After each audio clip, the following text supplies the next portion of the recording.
Alright, the LA Clash. Let's talk about it. The, season opener, I guess, but not points paying for the NASCAR Cup Series, won by Martin Truex Jr. And there are a lot of things about it that were quite interesting. Some more than others. I think one of the things that we do need to talk about, though, is obviously the winner. Martin Truex Jr., first win in 2021 was the last time he won, right? And that was the year he went to the championship for last. He didn't win last season, quite famously because of the when you're in situation. He didn't make the cut for the playoffs, despite being, what was he? Was he like 5th or 6th in points?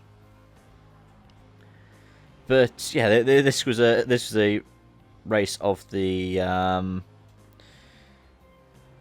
how do we put it? Comers and goers in a way, and he was the most consistent throughout the clash, so quite a worthy winner. But it was a comers and goers kind of situation.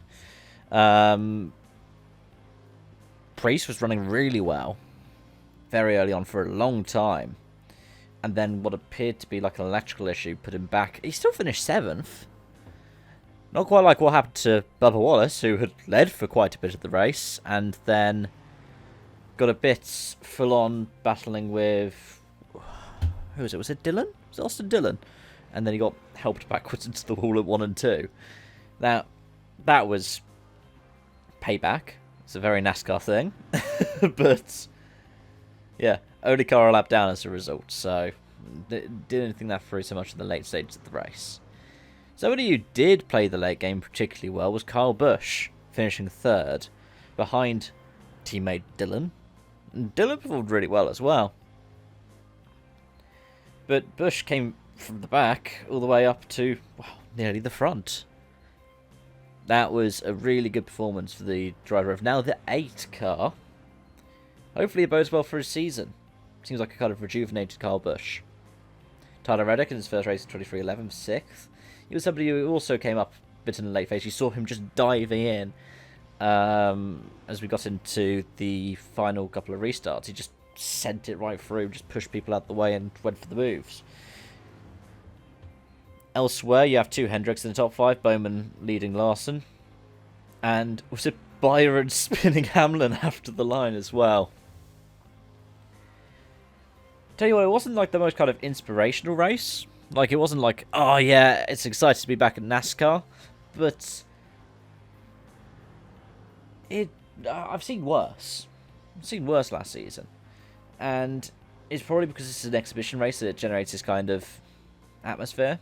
I don't know. Short tracks are the real struggle for the next gen last season. So I think the first time we'll probably see it will be, I don't know, will it be the Spring Martinsville race? I'm just trying to remember what other short tracks that we've got before that. Because that's the one that comes to mind, right? I know. Richmond.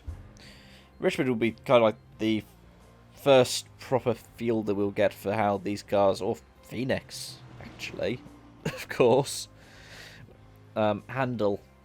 Just got a new package for those tracks this season. And back to places like Martinsville.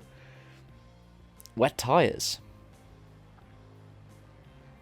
But yeah. I don't really know what else really to say about it. I know there have been some talks supposedly about making this a points playing race. I think it's good in the exhibition format. But I'm looking forward to seeing, on top of how tracks like the short ovals go this season, because everywhere else the next gen seems to work well. I'm looking forward to seeing what it does at North Wilkesboro for the All-Star. That should be a good one as well. Anyways, let me know your thoughts in the comment section down below. Thank you so much for watching. I hope to see you again soon. Bye for now.